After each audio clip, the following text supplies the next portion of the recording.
Hello everybody, my name is Angelica and this is the first farm day of the year. It's pretty late for me actually because I have been moving again and it's a disaster right now. Look here, that's all the stuff that I have to organize, but at least they are all here. And as I felt, the spring is coming on early this year. So we're in the beginning of April, but we had some nice sunny days and pretty warm weather. So I'm located on the west coast of southern Sweden. We have not too cold winters. It's pretty mild, like we have snow sometimes, but most of it is on the edge of freezing and pretty rainy and gray. And then we have long summer nights, pretty warm, like 25 Celsius often for 3 months, but the season is short anyway. So when spring comes, we rush to the field and we work as much as we can, and then when October comes, November, we close everything and go inside the houses and try to survive the winter. Well, so at this point I'm gonna start today with putting down some potatoes and some onions, and I'm not gonna do it the way I usually do it, like, oh, I have to do all the potatoes at once or all the onions at once, just to make, like, so I can check that off the list. But I have less customers this year. I'm also starting up a cafe, a shop, together with a woman in the village, and we're gonna I'm gonna make salads from the vegetables and products, kombucha and fermented things, and she is good at other stuff, and we don't even know each other.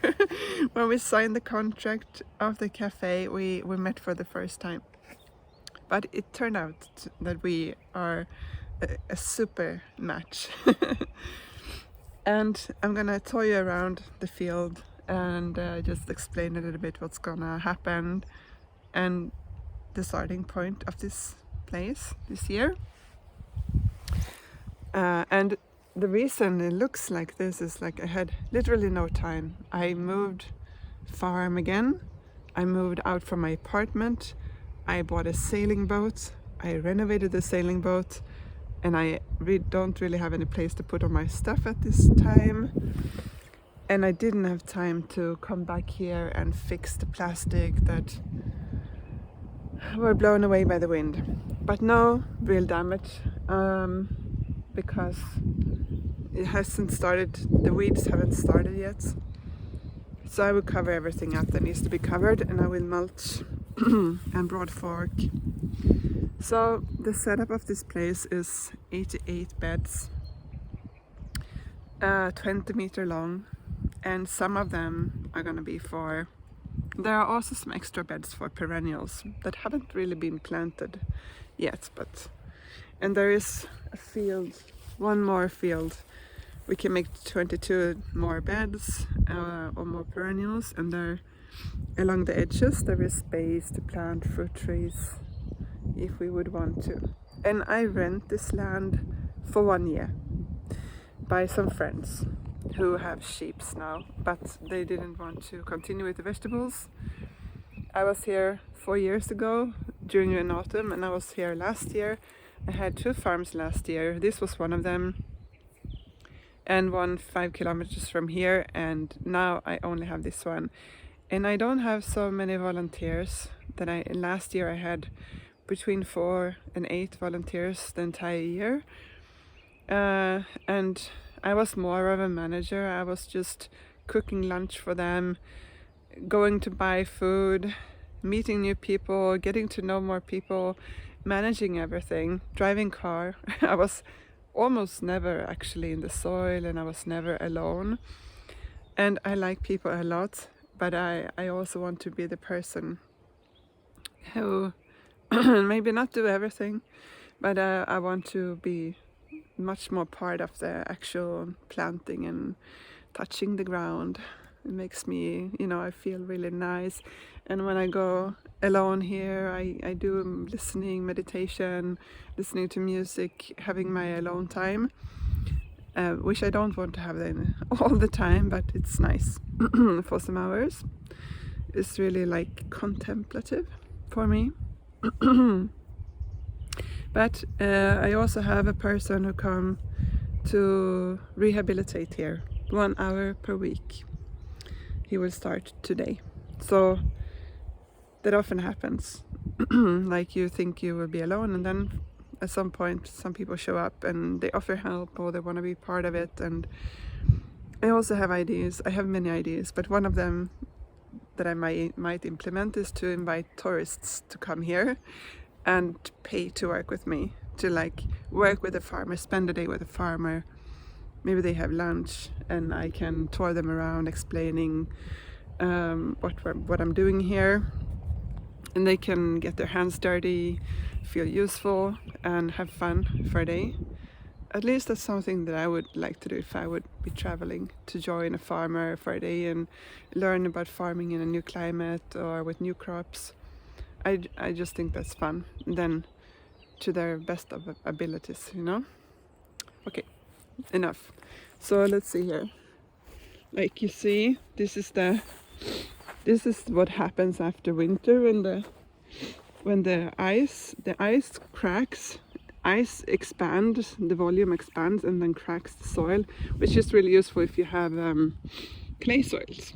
And then you want to turn around the soil in this area, but we have very little rocks and sandy soil, so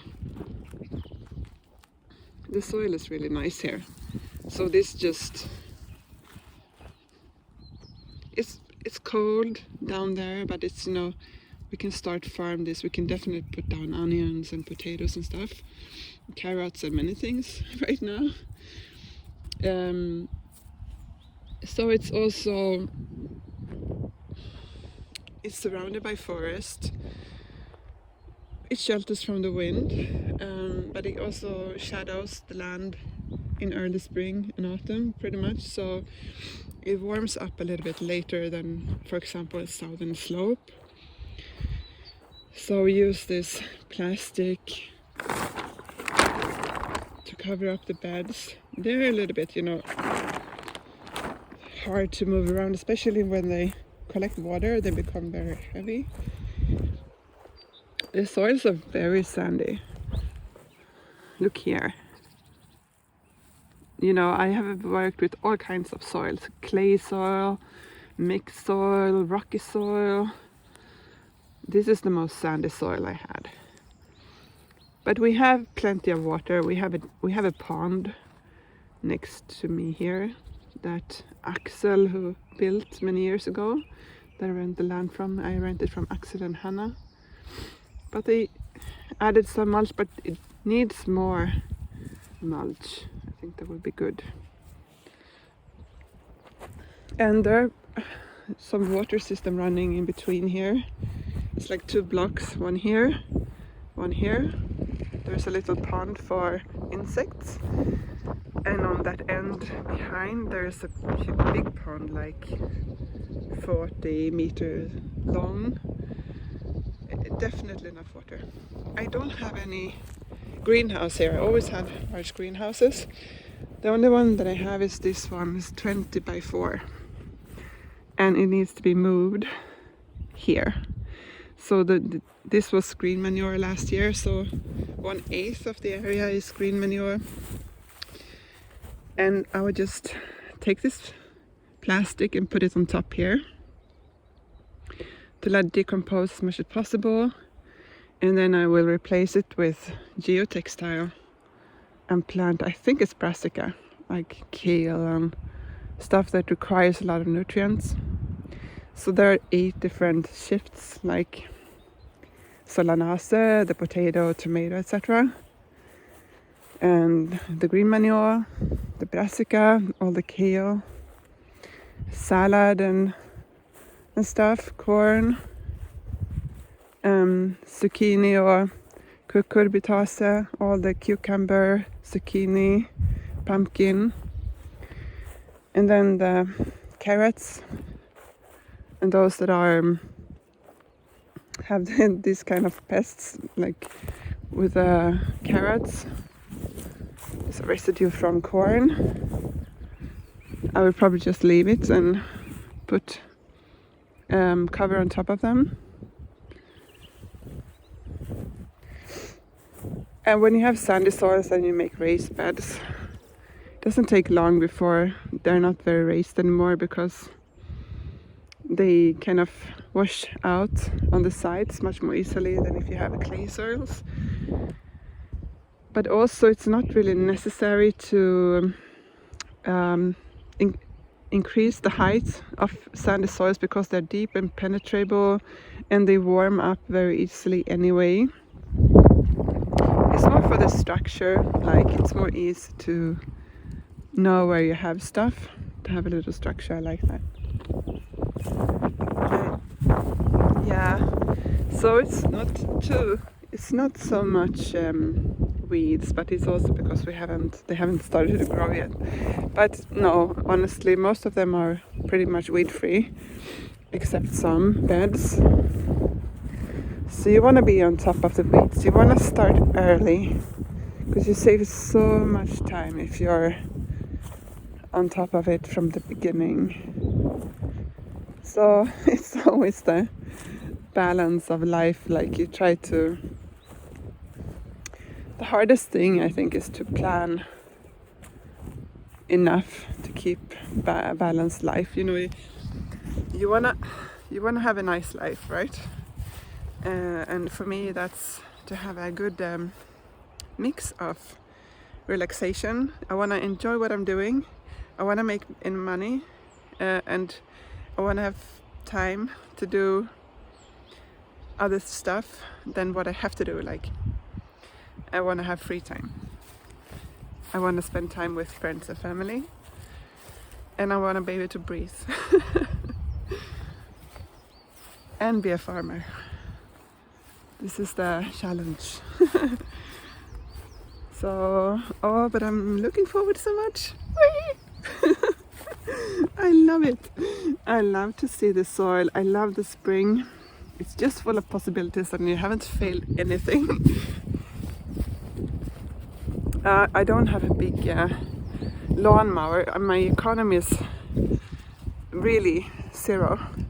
I have to make everything super cheap. I don't have money to buy things at all. I didn't plan to start the cafe, but then I did anyway. Oh, let's see if I can do this.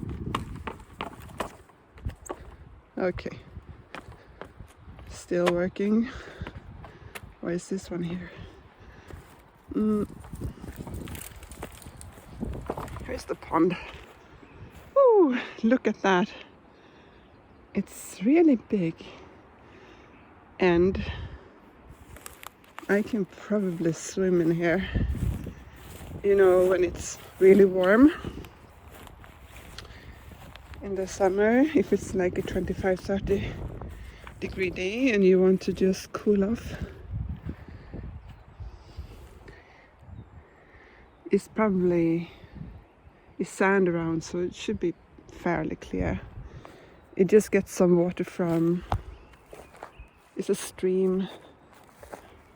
So the forest around it here has lots of mushrooms. I picked mushrooms last year, and I know there is a little stream coming out over there and fills up the pond, and then it floats out in the other direction. Yeah. But my pump isn't working. I bought a new one from a sheep shop last year, Biltema. And oops, it doesn't work. And I don't know how to fix those things. I'm really, really bad at mechanical things, and I'm super not interested also. But obviously I can't water by hand, so oops. I'm trying to get electricity here so that I could buy an electrical one instead. or I see if I can find someone who can help me with this one. Yeah, that's it for now. I'm gonna look at my map to see where the potatoes should go,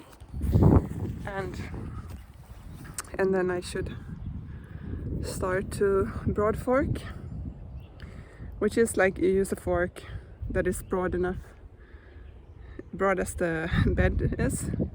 You jump a little bit at it and you shake the soil to loosen it up a bit. Yeah, to prepare the soil. And I'll show you more about that later on. Thank you for watching this video, and if you want to follow the whole farming this year, you can subscribe to this channel, and I will post more updates about farming this spring and this summer. Bye.